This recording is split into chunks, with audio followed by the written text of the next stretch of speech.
যাৰ কাৰণে থিয় হৈছোঁ তেওঁৰ লগত মই ৩৬টা বছৰ পাৰ কৰিলোঁ।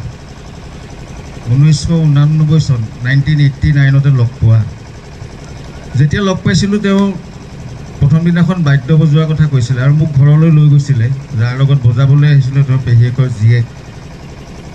ঘৰত গৈ তেওঁলোকৰ ঘৰতে ভাত পানী খাই আমি ওলাই গৈছিলোঁ তেওঁ এজন বন্ধু ঘৰলৈ। প্ৰথম দিনাখন কথা শুনি আচৰিত হৈছিলোঁ যে বহুত হাই লেভেল কথা পাতে। বন্ধুৰ লগত গৈ তেওঁ বন্ধুজনৰ লগত যিখিনি লেভেলত কথা পাতিছে, মই মেট্ৰিক দি উঠা এজন ছাত্ৰ হিচাপে, মেট্ৰিক পৰীক্ষা দিয়া ছাত্ৰ হিচাপে, গাঁৱৰ ল'ৰা হিচাপে একোৱেই নাজানিছিলোঁ।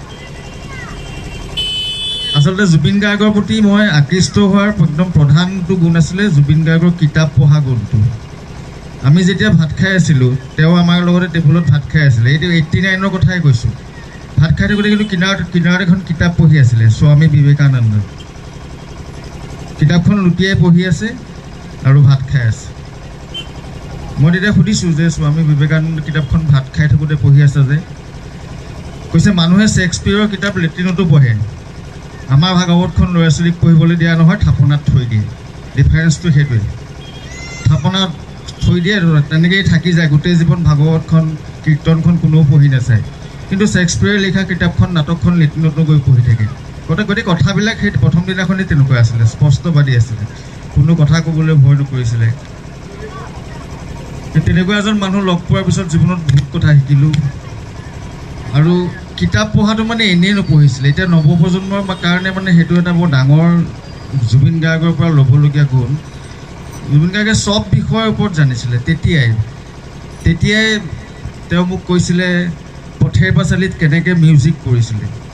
তেতিয়া এখন চিনেমা শ্বুটিং কৰাটো বৰ দুঃসাধ্য আছিলে সেই সময়ত। পথেৰ পাঁচালী যি সময়ত হৈছিলে, সত্যজিৎ ৰায়, তাৰ আগতেও চিনেমা হৈছিলে, কিন্তু সেই সময়ত কেনেকৈ হৈছিলে, চিনেমাৰ মিউজিক কেনেকৈ ডাইলগৰ লগত চিং কৰাইছিলে, সেই বিষয়ে কথা কৈছিলে। আৰু মোক হঠাৎ সুধিছিলে যে মহাভাৰতৰ কৌৰৱৰ 101জন পুত্ৰ আছে বুলি আমি জানো, এগৰাকী ছোৱালী আছিলে, নামটো জানানে? মই থতমত খাইছিলোঁ। মই সঁচাকৈয়ে নাজানিছিলোঁ। মানে ইমানখিনি জ্ঞান আমি পোৱাই নাছিলোঁ। যদিও মইনা পাৰিজাতত আমি আছিলোঁ, আমি সেই কিতাপত বজাৰত ওলোৱা জানেনে পঢ়িয়ে মইনা পাৰিজাতত চলিলে। কিন্তু তেওঁ বিভিন্ন ভাষাৰ কিতাপ পঢ়ে। তেতিয়া বেংগলী কিতাপ দেখিছোঁ, ইংলিছটো পঢ়েই, অসমীয়া আনন্দৰাম বৰুৱাৰ ওপৰত পঢ়ি থকা দেখিছোঁ, বিনন্দ চন্দ্ৰ আগৰৱালাৰ ওপৰত পঢ়ি থকা দেখিছোঁ। গতিকে তেতিয়াই সৰুকালতে অজস্ৰ জ্ঞান আহৰণ কৰিলে। গতিকে আজিকালি ল'ৰা ছোৱালীক সেইটো এটা বৰ জুবিন গাৰ্গৰ পৰা আহৰণ কৰিবলগীয়া ডাঙৰ গুণ। মোবাইলত আচলতে একো নাপায়। জুবিন গাৰ্গৰ হাততো মোবাইল আছিলে বহুত আগৰ পৰাই, কিন্তু মোবাইলটো খুব কম পিটিকি থকা দেখোঁ। মোবাইলত পঢ়া নেদেখোঁ। কিবা বস্তু জানিব বিচাৰিলে কিতাপটো বিচাৰে। কেতিয়াবা আমাকো ফোন কৰে যে আমুক কিতাপখন আছে নেকি। কেতিয়াবা আমাৰ ঘৰলৈ আহিলে কিতাপবিলাক চাই কয় যে অলপ ভাল ভাল কিতাপ কিনিবা বুলি কয়। মোৰো এটা ল'ৰা আছে, কৈছে তাৰ পিছত কামত আহিব, কিতাপেহে সম্পত্তি। গতিকে কিতাপৰ ওপৰত খুব গুৰুত্ব দিছিলে। আমি যি এতিয়া নাহৰ পুলি ৰুইছোঁ, নাহৰ জুবিনে ভাল পোৱা এটা বৰ ডাঙৰ কথা আছে। তাৰমানে মোৰ ঘৰ আছিলে যোৰহাটৰ বালিগাঁৱত। তেওঁ বঙালপুখুৰীৰ পৰা কেতিয়াবা যায়, গৈ পেলাই মোৰ ঘৰ একদম পদূলিতে দুজোপা নাহৰ আছিলে। কৈছে নাহৰ ইমান ধুনীয়া জেগা আছে, নাহৰ দুজোপা কিয় আছে? বহুত হ'ব লাগে। মোৰ কি হ'ব? কৈছে নাহৰৰ গুটিৰ পৰা এটা তেল তৈয়াৰ হয়। এইটো অকল অসমতহে নহয় বোলে, বাকী পৃথিৱীৰ চব ৰাজ্যতে হয়। সেইটো সেই তেতিয়াৰ কথাই কৈছোঁ, এতিয়াৰ কথা নহয়। গতিকে জুবিন গাৰ্গৰ কৈছে মই গানৰ কথা ক'লোঁ, গান।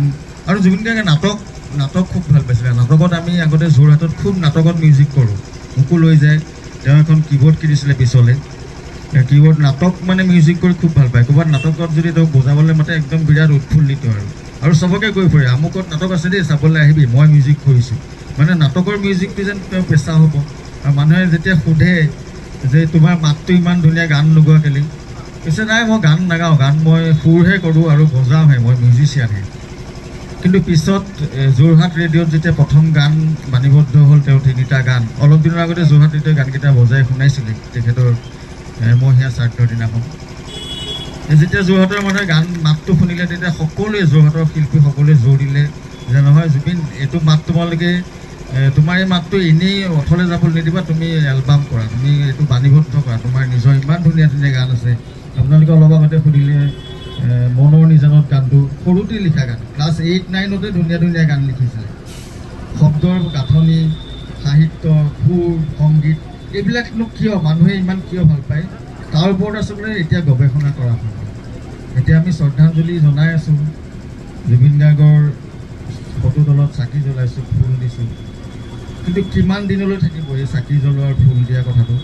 কিন্তু আমি যদি গৱেষণা আৰম্ভ কৰোঁ এতিয়াৰ পৰা, আজিৰ পৰাই, যে কি আছিলে সঁচাকৈ মাতটোত কি আছিলে, কিয় দুখ লাগিলেও জুবিনৰ গান ভাল লাগে, কিয় সুখতো ভাল লাগে, কিয় পাৰ্টি হ'লেও ভাল লাগে, কিয় পিকনিকতো ভাল লাগে, লিখাতনো কি আছিলে, সুৰতনো কি আছিলে, সংগীততনো কি আছিলে, কিয় চেঞ্জ হ'ল গোটেই বস্তুটো। গতিকে সেইবোৰ গৱেষণা আচলতে সকলো ঠাইতে হ'ব লাগিব। এনেকুৱা নহয় যে গুৱাহাটীত এখন গৱেষণাগাৰ পাতি দিছে, তাতে হৈ আছে আৰু যি হয় হৈ থাকক, সেইটো হ'লে নহ'ব। চব জেগাত আজি পুৰণিগুদামত যেনেকৈ ইয়াত যিমান মানুহ গোট খাইছে, প্ৰত্যেকজনে যদি চিন্তা কৰে কথাটো, জুবিন গাৰ্গ 100 বছৰ নহয় 100 বছৰ ধৰি মানুহৰ মাজত জীয়াই থাকিব। গতিকে প্ৰত্যেকজন মানুহে যদি নিজৰ ঘৰতে লয়, জুবিন গাৰ্গে চব খুব ধুনীয়া খোল বজাইছিলে, ডাঙৰ হৈছিলে তামোলপুৰৰ নিচিনা জেগাত, ডাঙৰ হৈছিলে কৰিমগঞ্জ নিচিনা জেগাত, তাতো থাকিও খোল শিকিলে, অসমীয়া খোল শিকিলে, ইমান ধুনীয়া খোল বজায়, ক'তো খোলটো তেওঁ বজাই দেখুওৱা নাই, মই নিজে দেখিছোঁ। আপোনাৰ নেগেৰা বজাব পাৰে, দোতাৰা বজাব পাৰে, ডগৰ বজাব পাৰে, মেণ্ডলিন বজায়, মানে মানুহজনৰ গুণখিনি বহুত আছিলে। সেই গুণখিনি প্ৰকাশ পালে, অসমে দেখিলে, গোটেই পৃথিৱীয়ে দেখিলে।